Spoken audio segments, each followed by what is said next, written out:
Shalom Bapak Ibu sekalian, kita berjumpa lagi di doa pagi kita hari ini. Dan tidak terasa kita sudah masuk ke bulan 12 di tahun 2020 ini, bulan terakhir di tahun ini. Dan saya terus berdoa supaya kita semuanya ada dalam kondisi yang baik, dalam pemeliharaan Tuhan, dan kita menerima semua berkat-berkat Tuhan yang terbaik. Mari kita berdoa terlebih dahulu sebelum kita memulai pengupasan firman Tuhan pada pagi hari ini. Tuhan, kami mengucap syukur untuk segala kebaikan-Mu. Kami bersyukur kalau hari demi hari, bulan demi bulan kami lewati, dan kami saat ini sudah ada di penghujung tahun, di tahun 2020 ini Tuhan. Tuhan, kami terus berdoa supaya Engkau tidak pernah meninggalkan kami, Engkau terus bersama dengan kami apapun keadaan dan musim kehidupan kami. Tolong kami dengan segala permasalahan yang kami hadapi.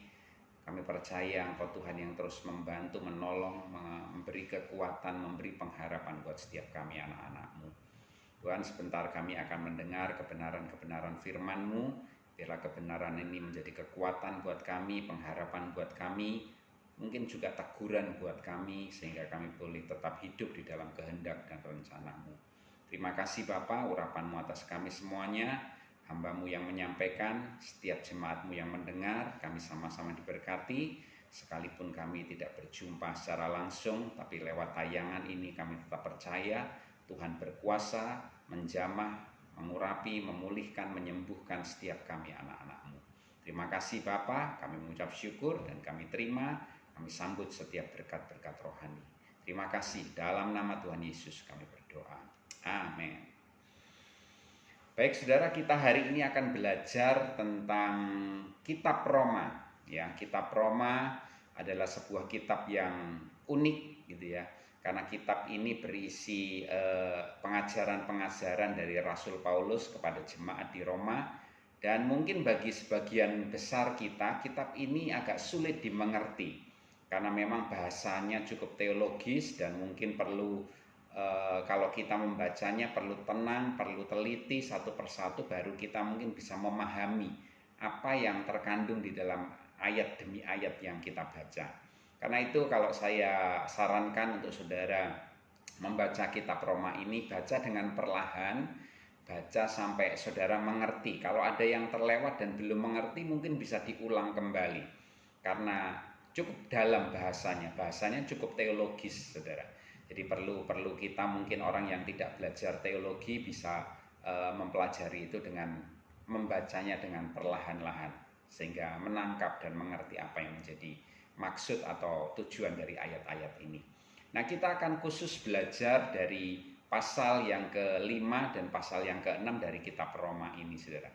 Ada beberapa hal yang ingin saya sharingkan, saya bagikan sesuai dengan perikop-perikop yang ada di kitab Roma pasal yang ke-5 dan ke-6 ini. Di Roma pasal yang ke-5 ada 2 perikop, dan pasal yang ke-6 juga ada 2 perikop.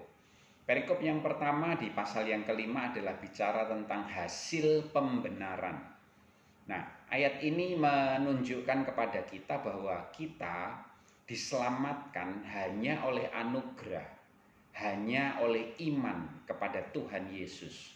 Bukan dengan usaha kita, bukan karena kebaikan kita, tapi semata-mata karena kasih karunia dan karena iman di dalam Tuhan Yesus.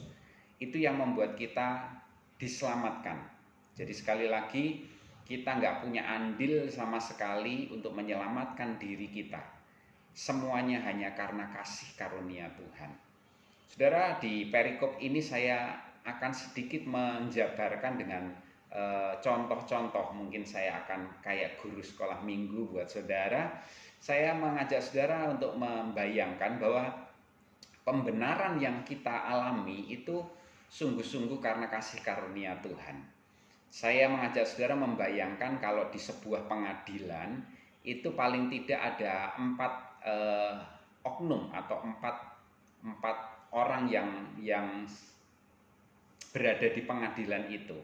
Yang pertama adalah terdakwanya, ya. Yang kedua adalah penuntut, ya, yang menuntut si terdakwa ini. Semua kesalahannya dijelaskan, dijabarkan, pelanggarannya, dan lain sebagainya. Dan yang ketiga adalah pembela, yaitu yang membela si terdakwa ini. Dan yang ketiga adalah hakim, yang keempat adalah hakim. Hakim ini yang memutuskan perkara ini. Perkara ini mau benar atau salah, itu semuanya hakim yang menentukan. Ya, penuntut bisa mengucapkan tuntutan-tuntutan yang memberatkan. Pembela bisa membela si terdakwa ini. Tetapi keputusan ada di tangan hakim.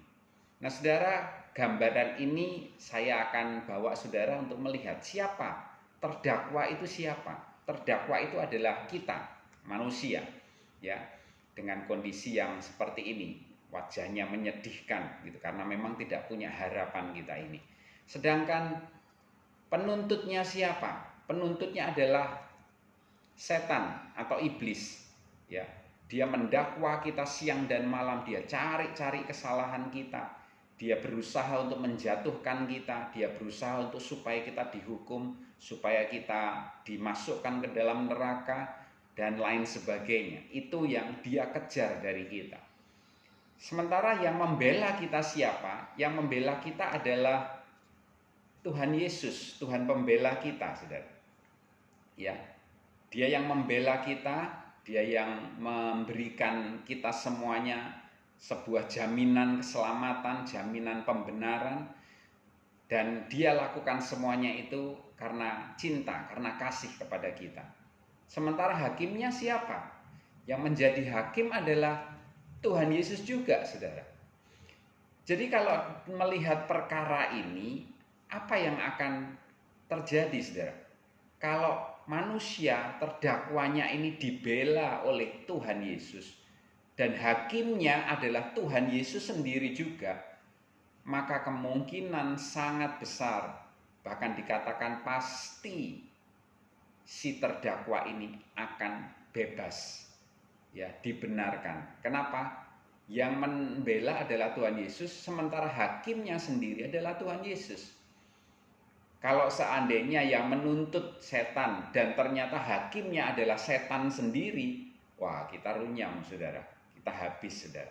Tetapi puji Tuhan, inilah pembenaran yang dilakukan oleh Tuhan kepada kita. Dan mungkin setan akan menuntut, dong, ini dosanya banyak, dosanya harus ditebus, harus dibayar. Sementara manusia tidak bisa membayarnya. Tetapi apa yang dilakukan?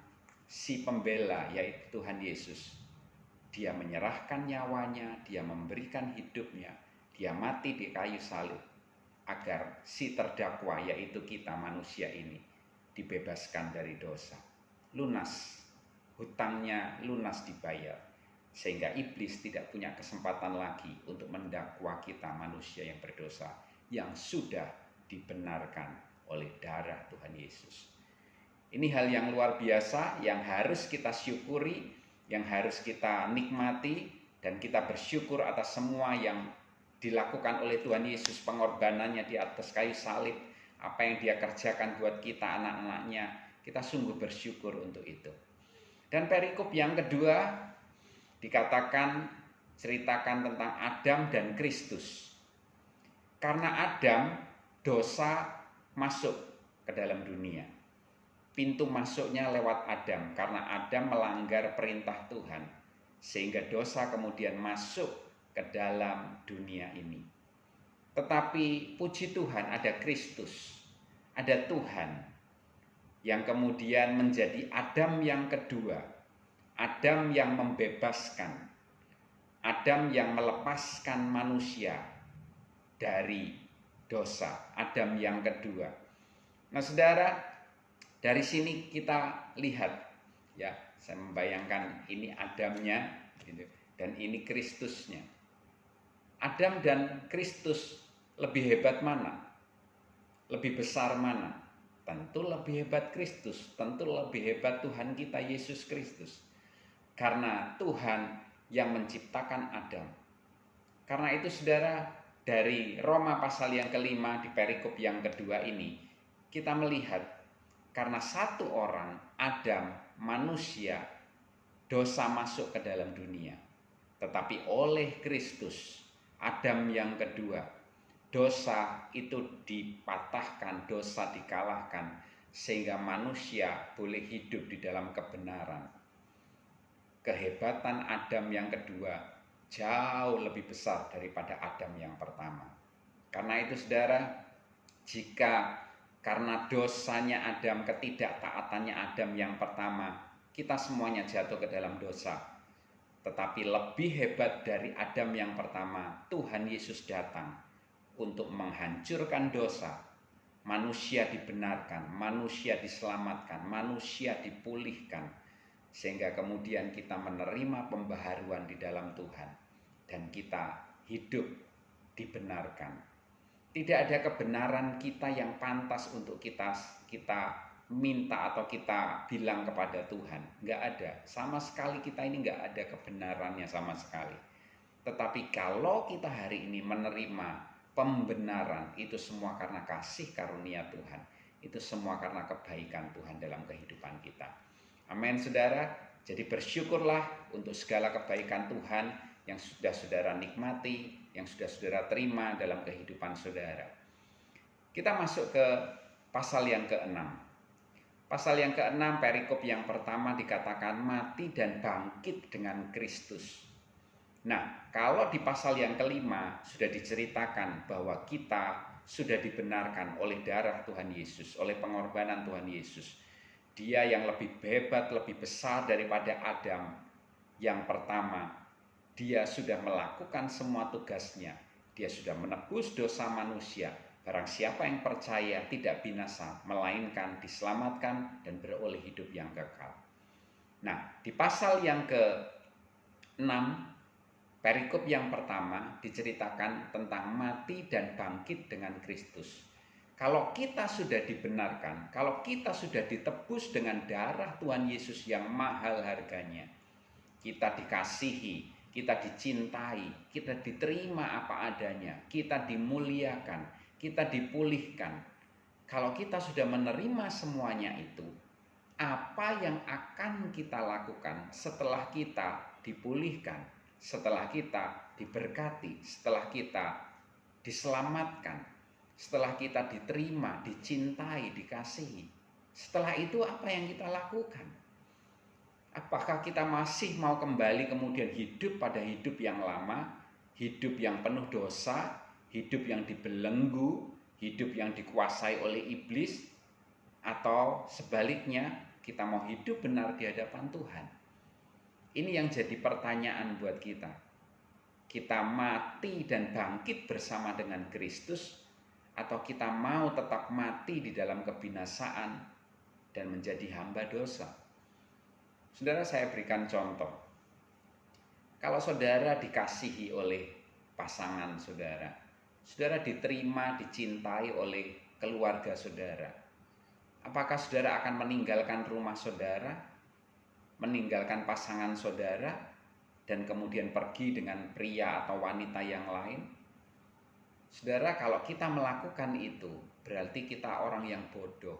Berarti kita orang yang tidak tahu berterima kasih. Berarti kita orang yang menyia-nyiakan orang-orang di sekitar kita yang mengasihi kita. Kalau ada seorang pria, seorang bapak yang pemabuk, yang tidak bertanggung jawab, suka memukuli anggota keluarganya, dan kemudian dia sadar dia diterima kembali oleh keluarganya, dikasihi kembali oleh keluarganya, dicintai oleh keluarganya kembali. Apakah kemudian setelah dia diterima seperti itu, dia kembali memukuli anggota keluarganya? Kalau dia lakukan itu, dia pria yang bodoh. Dia pria yang tidak tahu berterima kasih. Demikian juga dengan hidup kita. Kalau kita sudah ditebus dengan darah yang mahal, kita sudah dikasihi, kita sudah dicintai, kita sudah diterima kembali apa adanya. Apakah kita kemudian mau mengorbankan pengorbanan Tuhan Yesus itu dengan sia-sia dan kembali berbuat dosa, jatuh pada kesalahan yang sama berulang kali dan tidak mau bertobat? Apakah kita mau seperti itu? Itu artinya kita orang yang bodoh, yang tidak berterima kasih, yang kita menyia-nyiakan pengorbanan Tuhan. Tetapi biarlah kita saat ini sadar, kita yang harusnya binasa, Kita yang harusnya celaka, kita yang harusnya masuk neraka, kita sudah ditebus dengan darah Tuhan Yesus. Darah yang mahal. Kita dikasihi, kita dicintai, kita diterima apa adanya, kita dipulihkan, kita diberkati. Ini sekarang waktunya kita kembalikan semua yang Tuhan sudah berikan kepada kita. Dengan kita mengasihi Tuhan, kita hidup di dalam jalan-jalannya, kita mengikuti rencananya, kita melakukan apa yang menjadi kebenaran-kebenaran yang Tuhan sudah berikan buat kita. Dan kita membawa nama Tuhan kepada semua orang yang belum mengenal Tuhan. Dan kita menjadi pembawa-pembawa berita kebenaran Injil itu, saudara. Ini yang harus kita lakukan. Ya, jadi jangan sia-siakan orang-orang yang sudah menerima kasih karunia Tuhan. Jangan pernah sia-siakan kasih karunia itu. Ya, jangan kemudian kembali kepada dosa. Jangan kemudian saudara tinggalkan Tuhan hanya karena mungkin doamu belum dijawab, hanya karena mungkin permintaanmu belum dikabulkan, atau bahkan tidak dikabulkan. Karena seringkali permintaan kita hanya untuk memuaskan daging kita. Seringkali bahkan kita mengatur Tuhan, meminta Tuhan lakukan ini, lakukan itu. Padahal Tuhan tahu yang terbaik buat kita. Mari, kalau kita sudah diselamatkan, itu saja sudah lebih dari cukup untuk kita mengucap syukur. Kalau kita sudah ditebus dengan darah yang mahal, itu saja sudah lebih dari cukup untuk kita berterima kasih kepada Tuhan. Kalaupun doa kita nggak ada satupun yang dijawab, kita sudah diselamatkan saja, itu sudah alasan untuk kita bersyukur. Jadi saudara, nggak ada alasan buat kita untuk tidak bersyukur. Kalau kita sudah diselamatkan, itu sudah anugerah terindah dalam kehidupan kita yang kita harus syukuri, yang kita harus ucapkan terima kasih kepada Tuhan senantiasa setiap hari. Itu yang harus kita kerjakan, itu yang harus kita lakukan. Saya akan bacakan satu ayat di dalam Roma 6 ayat yang ke-13. Dan janganlah kamu menyerahkan anggota-anggota tubuhmu kepada dosa untuk dipakai sebagai senjata kelaliman. Tetapi serahkanlah dirimu kepada Allah sebagai orang-orang yang dahulu mati, tetapi yang sekarang hidup. Dan serahkanlah anggota-anggota tubuhmu kepada Allah untuk menjadi senjata-senjata kebenaran. Jadi ini waktunya bagi kita untuk kita menyerahkan tubuh kita, menyerahkan hidup kita menjadi senjata-senjata kebenaran. Kalau dulu hidup kita, tubuh kita dipakai untuk senjata kelaliman, ini saatnya kita menyerahkan hidup kita yang sudah ditebus, yang sudah diberkati, yang sudah dipulihkan. Kita serahkan kepada Tuhan untuk kemudian dipakai oleh Tuhan menjadi senjata-senjata kebenaran. Artinya apa? Membawa kebenaran, mengucapkan kebenaran, menghidupi kebenaran, sehingga kebenaran itu memancar keluar dari kehidupan kita dan kita menjadi berkat bagi banyak orang. Saudara, itu perikop yang pertama dari pasal yang ke-6. Perikop yang kedua judulnya 2 macam perhambaan.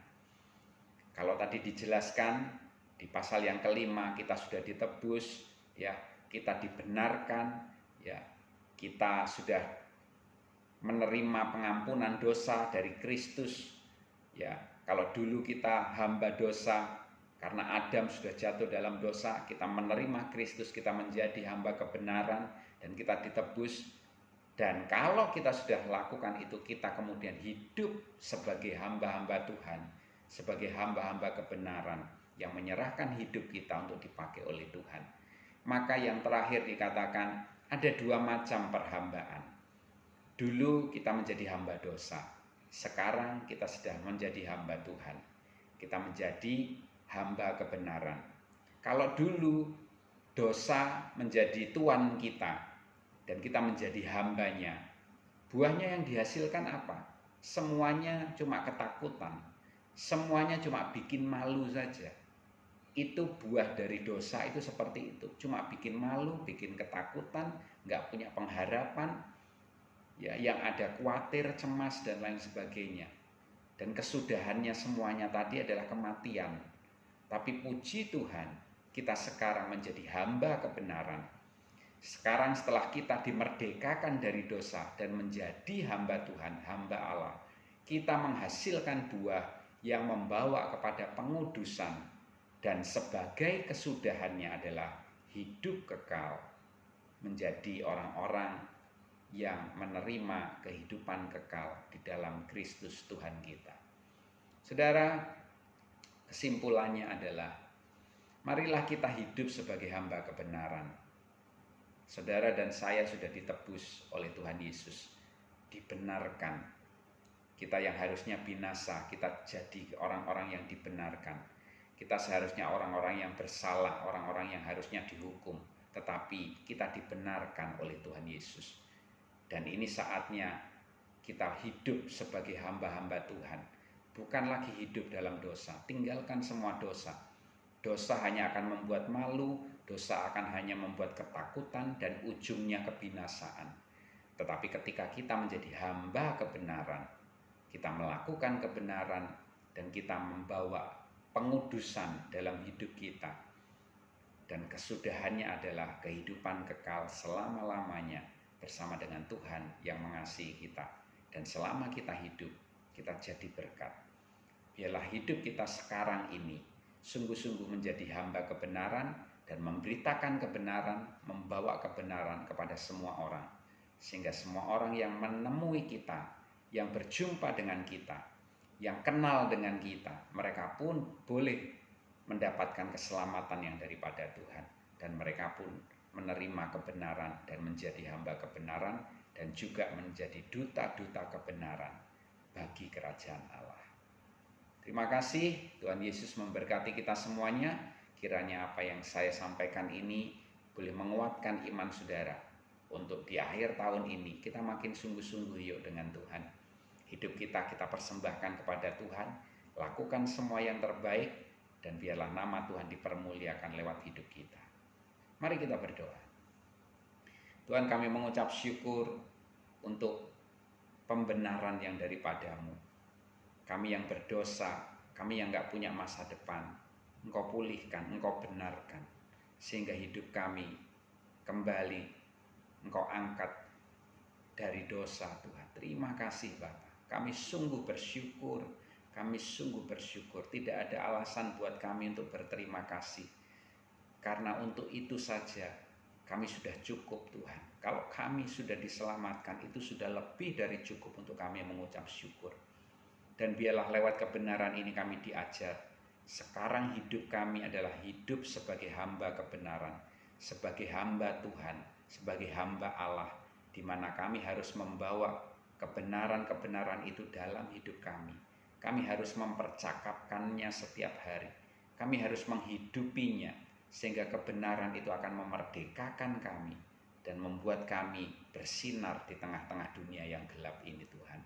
Tuhan pakai setiap kami anak-anak-Mu sehingga setiap kami boleh menjadi contoh teladan yang baik di dalam keluarga kami, di dalam masyarakat kami, lingkungan sekitar kami.